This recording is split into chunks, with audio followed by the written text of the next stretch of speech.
Bien, lo anunciado entonces, vamos a conversar con Wigmar Vargas, con el que vamos a hablar no de fútbol, porque yo sé que él quisiera hablar de fútbol y regodearse con el triunfo de su selección sobre la nuestra, pero no le vamos a dar ese gusto. Vamos a hablar más bien de los problemas que está enfrentando Bolivia por allá. Wigmar, muchas gracias por haber aceptado la invitación. Francisco, un placer siempre estar en el programa. Bien, a ver, las cosas en Bolivia, como la última vez que conversamos, pues siguen agitadas, ¿no? Hay varios temas que se han acumulado últimamente, enfrentamientos de cocaleros, marcha campesina, después estas manifestaciones del fin de semana que se han prolongado en estos días, protestas, bueno, que tienen que ver con la oposición. A ver, empecemos por este tema de los cocaleros, ¿no? En Bolivia, pues hay dos grandes productores, ¿no? Los de Chapare, la zona de Yungas, ¿no? El Chapare, que es más bien está, digamos, controlada por Evo Morales, y por lo que he podido leer, los Yungas normalmente escapan al control, ¿no? En fin, de la gente del MAS, en todo caso. Han habido unas elecciones para su nueva dirigencia que ha sido cuestionada, entiendo, ¿no? Cuestionada por un sector y que implicó también la posesión de un mercado. El gobierno tomó partido aparentemente por ese sector nuevo que sí respondería al MAS, ¿no? Y la cosa ha sido bastante violenta, ¿no? O sea, ha habido enfrentamientos muy fuertes y al final este sector anti-MAS ha retomado el control del mercado. Y ahora se habla de que eventualmente los del MAS van a abrir otro mercado de coca. Explícanos un poco ese tema que la verdad que además indica también, y eso en el Perú no ocurre tanto, esta fuerza política que tienen los cocaleros en Bolivia, ¿no? La importancia política, ¿no? Sí, mira, son un sector muy importante en el país, son de las organizaciones sociales de mayor peso en nuestro país. Como bien explicabas, hay dos áreas grandes de producción de la hoja de coca, el Chapare, que está en Cochabamba. El Chapare está organizado en 6 federaciones, cuyo presidente es Evo Morales hace mucho tiempo y es el principal líder de este sector. Y la otra zona que estuvo muy buen tiempo aliada al movimiento al socialismo es la que concentra más o menos alrededor de 40.000 productores en el departamento de La Paz, en la zona de los Yungas. Hubo ahí hace algunos años un conflicto sobre el control de la venta de hoja de coca, ¿no? Entonces, a partir de esa rencilla, como que los cocaleros de los Yungas tuvieron diferencias con el movimiento al socialismo y la elección de la nueva directiva siempre se convirtió en una disputa política muy fuerte. Lo que pasó en los últimos días es que, de manera errónea, creo yo, el ministro de Gobierno, tratando de mediar en el conflicto cocalero de los Yungas, tuvo una participación importante y terminó reconociendo una directiva que era afín al gobierno, como vos dices, y eso provocó que haya enfrentamientos en La Paz, ¿no? En una zona de la ciudad de La Paz. ¿Por qué los enfrentamientos? Porque esta nueva directiva apoyada por el gobierno tomó control del edificio, la sede de los cocaleros, y además en esa sede se autoriza la venta de coca. Entonces, de fondo hay todo un tema económico también, el control de la venta de hoja de coca, el control de la venta al mercado. Entonces, eso provocó enfrentamientos. Finalmente, los que no eran reconocidos por el gobierno retomaron el edificio y en este momento no hay directiva y lo que se hizo fue conformar un comité electoral que va a convocar, va a llamar nuevamente elecciones para definir la directiva. Pero de fondo hay todo un tema económico sobre el control de la venta de hoja de coca que se produce en los Yungas, ¿no? De acuerdo. Ok, ese es uno de los conflictos efectivamente en Bolivia. Otro tema también fue una marcha campesina que entiendo que en realidad se desarrolla, me parece, todos los años, pero que este año ha sido particularmente llamativa, ¿no? Y que el gobierno ha dicho que en realidad estaba siendo instrumentalizada por la oposición, que es una marcha que creo que se lleva hasta Santa Cruz. Y bueno, cuéntanos un poco de estas marchas que entiendo que se produce todos los años, tú me corregirás. ¿Cuál es la reivindicación? ¿Qué es lo que hay detrás de esta marcha? En Bolivia tienes 37 pueblos indígenas, naciones originarias, y una de las expresiones históricas muy importantes de los pueblos indígenas del oriente, es decir, de Santa Cruz, Beni, Pando, la Amazonía, el sur, el Chaco boliviano, que es todas las tierras bajas, digamos, siempre han tenido como una bandera de lucha sus marchas, ¿no? Han sido siempre históricas y muy impactantes sus marchas, exigiendo reivindicaciones para sus pueblos. No ocurren todos los años, se cuentan 11 marchas más o menos en la historia de nuestro país importantes, y esta querían presentarla como una nueva gran movilización de los pueblos indígenas del Oriente. Ahí yo creo que el gobierno se movió mucho más, de manera mucho más inteligente, porque cuando arrancó la marcha en el departamento de Beni, en Trinidad, rumbo a Santa Cruz, porque normalmente, como la sede de gobierno es La Paz, las marchas venían a La Paz a exigirle al gobierno cosas, ¿no? Las demandas se exigían al gobierno. Pero esta marcha decidió ir a Santa Cruz, no venir a La Paz. Entonces, desde el inicio de la marcha, el gobierno les fue pidiendo el pliego petitorio, que se llama las demandas de la marcha, para poder atenderlas. Y paralelamente se fue moviendo con organizaciones y representantes y dirigentes de pueblos indígenas del oriente boliviano. Entonces, más o menos lo que se fue armando en el transcurso del tiempo es que el gobierno fue hablando con las organizaciones indígenas y dirigentes indígenas formales, digamos, y la marcha era conducida por líderes indígenas también históricos, pero que no eran parte de la actividad orgánica de sus pueblos, ¿sí? Entonces el gobierno fue mostrándolo de manera importante, y quedó la duda de cuál era realmente la representación auténtica. La marcha duró 37 días, caminaron 37 días y llegaron a Santa Cruz a la pasada semana, y convocaron al presidente y vicepresidente a una reunión para presentarles recién ahí sus demandas. El presidente ni el vicepresidente asistieron a sus demandas. El gobierno envió varias veces delegaciones para atender estos requerimientos. Los marchistas dijeron que si no es con el presidente o vicepresidente no van a reunirse, y en el paso de los días la marcha se fue diluyendo. En este momento ellos mandaron otra vez una carta insistiendo en la reunión, pero ya, digamos, se diluyó toda la fuerza que se podía tener desde esta movilización. Creo que el error central de esta marcha fue no empezar con un pliego concreto de demandas, y además dirigirse a Santa Cruz. Esa dirección facilitó el discurso del gobierno de decir que es una marcha política, porque, claro, los voceros del gobierno decían: si quieren resolver sus temas, denos sus demandas o vengan a La Paz, como siempre lo hacían. Y se fueron a Santa Cruz, y ahí el que los recibió fue el gobernador de Santa Cruz, Luis Fernando Camacho, y con todo eso, digamos, el gobierno montó todo un discurso y mostró además que la marcha tenía otros tintes y no reivindicativos, ¿no? Entonces, ahí el gobierno creo que se movió mejor, y la marcha a día de hoy, digamos, no tiene mayor impacto, ¿no? Sí, es lo que estaba viendo, que un poco que había desaparecido de las noticias este tema, y quiero recordarle al público que efectivamente Santa Cruz es tradicionalmente un bastión de la oposición, ¿no? Por eso lo que tú estás mencionando, ¿no? Sí.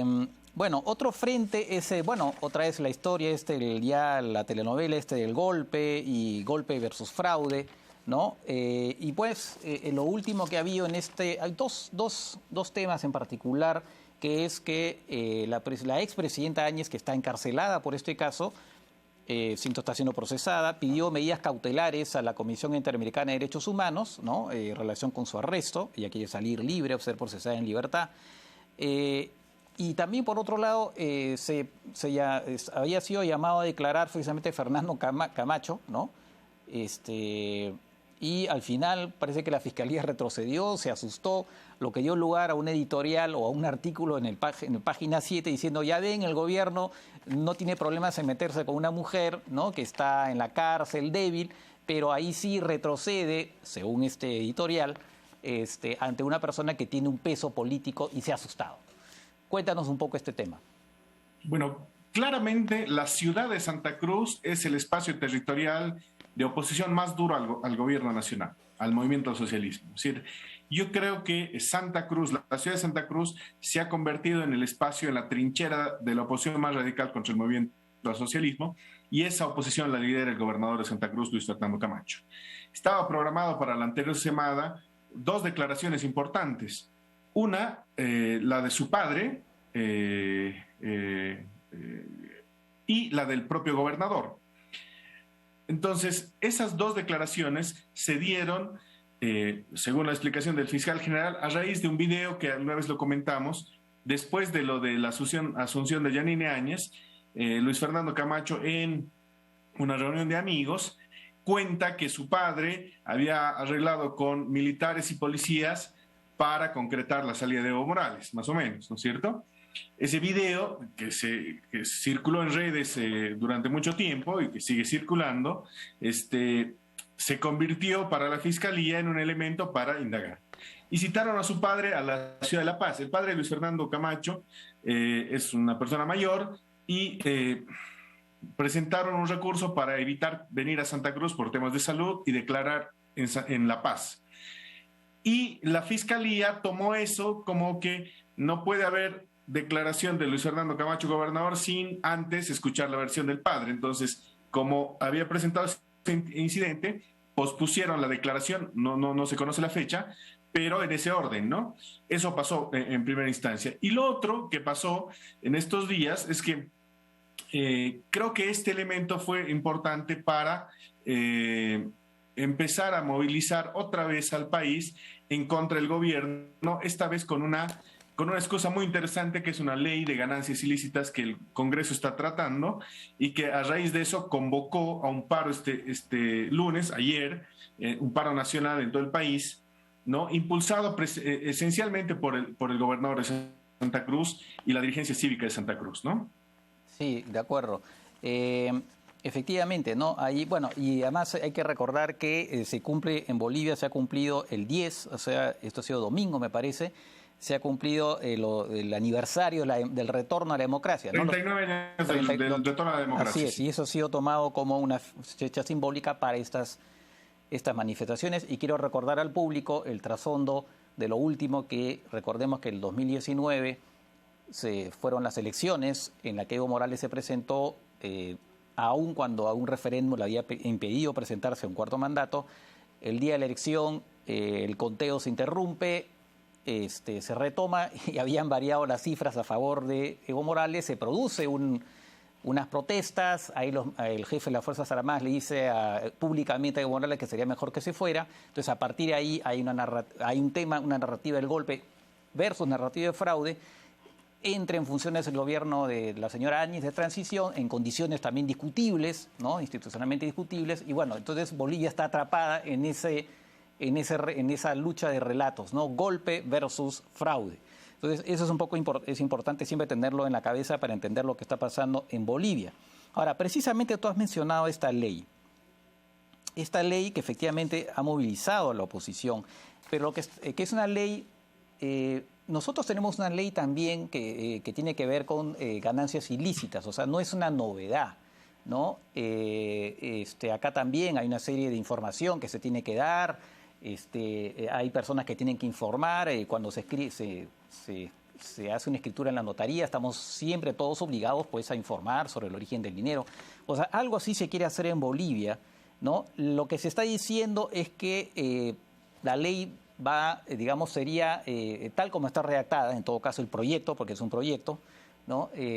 Sería, podría ser utilizado contra la oposición, deja mucho margen de discrecionalidad al gobierno, pero no solamente la oposición está preocupada, sino muchos empresarios, y lo que sí llama la atención, incluso en el Alto, porque en el Alto la gran mayoría, ¿no?, vive de la informalidad. ¿No? Y estaba viendo algo muy interesante, que incluso los propietarios de estos famosos cholets, que son patrimonio cultural de Bolivia, que son estos edificios impresionantes, ¿no? A quien va, busquen en Google, es impresionante. Y bueno, yo lo he visto porque estaba ahí, ¿no? Que son estos edificios donde tienen, arriba vive la gente, en el segundo piso hay una especie de salón de baile, es decir, esa habitación... Muy coloridos, ¿no? Muy colorido, es una cosa impresionante, típico, bueno, es realmente muy interesante como fenómeno. Los dueños de los choletes están muy preocupados y los evangélicos, porque dice que los diezmos también van a estar metidos en este tema y los van a sancionar. Bueno, al final, ¿esta ley tienen razón estas personas que se preocupan o es un exceso ya o es simplemente un pretexto para oponerse? Mira, desde el 2011 le pidieron a Bolivia que actualice su norma sobre enriquecimiento ilícito y financiamiento del terrorismo y demás, que todo está vinculado, ¿no? Y lavado de dinero, etcétera. Esto viene desde esa época. Entonces le dieron al Estado boliviano unos plazos de la comunidad internacional para que actualice esto. Como bien vos dices, todos los países de la región y del mundo van actualizando estas normas para, con la excusa esencialmente de lucha contra el lavado de dinero y financiamiento del terrorismo, ¿sí? Esas son las principales motivaciones. Entonces, esta ley surge a raíz de ese pedido de adecuación que se le hace al país, al Estado boliviano. Ahora, ¿qué es lo que pasó? De manera muy hábil, de manera muy inteligente, yo creo que una jugada política muy interesante, la oposición le dijo al país, ante el vacío de información de la explicación de la ley, que la Unidad de Investigaciones Financieras, UIF, en Bolivia, va a poder entrarse a las cuentas de todos y va a poder investigar a todos y va a poder saber todos los movimientos y exigir todos los movimientos a todas las personas. Entonces, eso, como vos muy bien contabas, en nuestro país la informalidad la actividad económica informal es muy grande, es muy importante, contrabando, el comercio informal. Y claro, digamos, si a los gremiales, al sector gremial, comerciante informal, le dices, cualquier rato va a venir una entidad del Estado y va a revisar tus cuentas y si no puedes justificar, te va a quitar tu casa, te va a quitar tu vehículo, te va a quitar el cholet. A las iglesias católicas, si ustedes no declaran lo que reciben como no sé qué, les van a intervenir las iglesias y demás, todo el mundo se movilizó, ¿no? Uh-huh. En términos mediáticos, diría, se movilizó. La ley lo que hace esencialmente es, como en cualquier país, si hay movimientos sospechosos, obviamente intervienen cuentas, obviamente intervienen lo que tienen que hacer. Pero es ese margen en el que está moviéndose este proyecto de ley que, dicho de paso, está hoy paralizado en su tratamiento. Fue aprobado en diputados y ya está en la Cámara de Senadores y dijeron que la van a parar y van a socializar con todos los sectores para explicar en detalle los artículos de la ley. Pero la iniciativa política de la oposición fue muy hábil, muy rápida y generó un descontento, digamos, en la población. A raíz de eso se llama al paro del día de ayer, un paro nacional contra la ley. Esa era la excusa formal. ¿Qué es lo que pasó ayer en el paro como reacción de la gente? Santa Cruz fue la ciudad donde más se paró. En el resto del país hubo algún corte de calles, de rutas, pero fue muy relativo. Y en respuesta a eso el gobierno llamó, no sé si viste la escena del 24 de septiembre, que es aniversario de Santa Cruz, el vicepresidente hizo la bandera huipala, que es una bandera que representa a los pueblos indígenas, en la plaza de Santa Cruz, y cuando terminó el acto arriaron la bandera y supuestamente hubo una ofensa contra la bandera. Entonces hoy día, en respuesta política a todo lo que pasó, se convocó un huipalazo que se llamó en todas las ciudades del país para reivindicar la huipala, pero además como respuesta política al paro de ayer. Entonces hubo dos movilizaciones importantes, ayer y hoy, en esta puja, que tiene como excusa, porque yo lo veo así, Francisco, como excusa esta ley, que no tiene, otra motivación que adecuarse a la normativa internacional en este tema de enriquecimiento ilícito. Seguramente los próximos días van a socializar y demás y adecuarán o modificarán los artículos que creen que puede provocar abuso, pero yo creo que es la excusa para otra vez tensionar al país y para otra vez medir fuerzas en la calle. Claro, claro, pero eso todo está en realidad relacionado con lo que mencionábamos hace un rato, ¿no? Esta polarización en torno a este relato golpe-fraude, ¿no? Que de alguna manera está fracturando al país, ¿no? Exactamente. Entonces, bueno, sí, pues hay que entenderlo en ese contexto. Ya quería, antes de... no, ya se me pasó el tiempo. Tenía algunas preguntas más que hacerte, pero bueno, ya se nos fue el tiempo. Vigmar, otra vez, gracias por haber intervenido en el programa. Muy interesante lo que nos has comentado, muy claro. Y pues nada, seguiremos seguramente en contacto para volver a hablar de Bolivia. No de fútbol, no de fútbol, pero de... No. Sí. Creo que jugamos el fin de semana pasado, pero no, voy a revisar el resultado y te comento. Ok, listo, gracias. Un fuerte abrazo.